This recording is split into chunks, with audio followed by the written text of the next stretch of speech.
نذیر نقوی صاحب سے گزارش کروں گا کہ وہ مائک پہ آ کے اپنے زرین خیالاتوں سے ہمیں نوازیں۔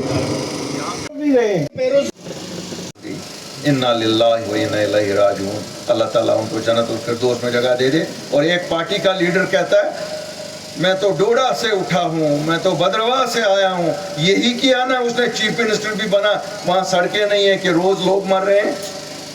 اور اسی جماعت کا ایک لیڈر یہاں کہتا ہے ہم اوڑی کو جنت بنائیں گے، شاید ایسی ہی جنت جو ان 33 لوگوں کو ابھی مل گئی۔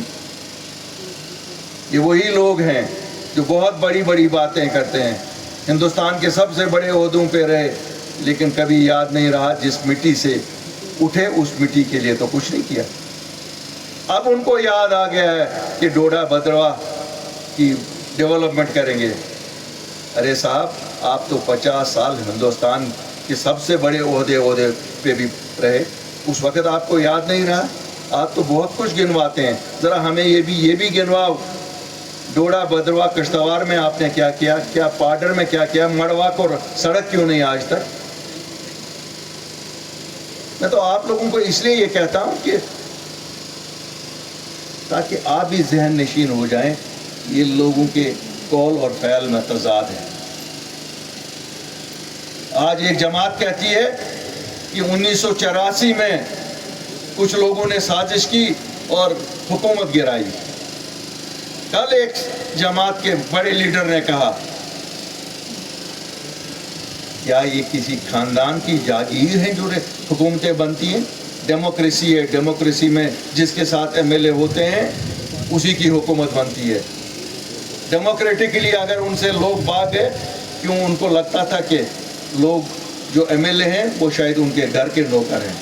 وقت گیا، اس وقت 84 میں ایک گروپ نکلا جو ہمت والے تھے، جو باغیور تھے، جن کو یہ تھا کہ وہ عزت نفس کا سودا نہیں کرنا چاہتے تھے، انہوں نے اکھاڑ پھینکا اس سرکار کو،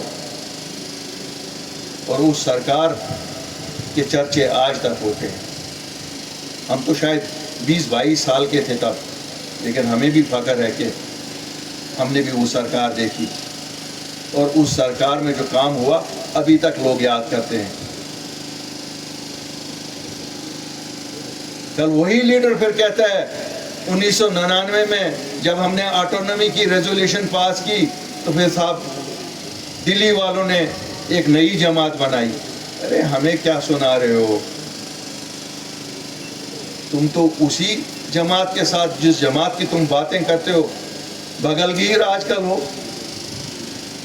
تم لوگوں کو تو نوالے ہی نہیں نیچے اترتے ہیں گلے سے ایک دوسرے کے بنا، لیکن جب نکتہ چینی کرنے کی بات آتی ہے تو آپ دوسروں پہ نکتہ چینی کرتے ہو۔ ناچ نہ جانے آنگن ٹیڑھا، وہی آٹونومی کا ریزولوشن آپ پاس نہ کروا سکے، لیکن آپ میں غیرت نہیں تھی کہ آپ حکومت چھوڑتے، کیونکہ آپ کی نیت ہی نہیں تھی کبھی آٹونومی یہاں دلی سے نیگوشیٹ کر کے لاتے۔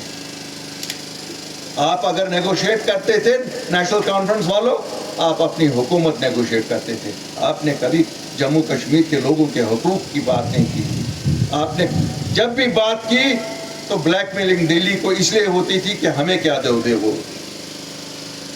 ویسے بھی یہاں اگر آپ 47 سے دیکھو گے، جب نیشنل کانفرنس آئی ہے وہ دلی کی مدد سے آئی ہے، کبھی بھی خود نیشنل کانفرنس نہیں آئی ہے۔ یاد کریے 1947 میں کیا جموں کشمیر کے لوگوں نے ان کو ووٹ دیا تھا؟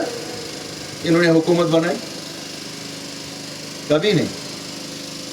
مجھے لگتا ہے ایک ہی حکومت جو انہوں نے اپنے بل بوتے بنائی تھی، شاید وہ 83 کی حکومت تھی، جو یہ چلا نہیں سکے، کیوں؟ ان کو لگا یہ ایم ایل اے جو ان کے ایم ایل اے چن کے لوگوں نے بھیجے تھے ان کو انہوں نے اپنے گھریلو ملازم سمجھا۔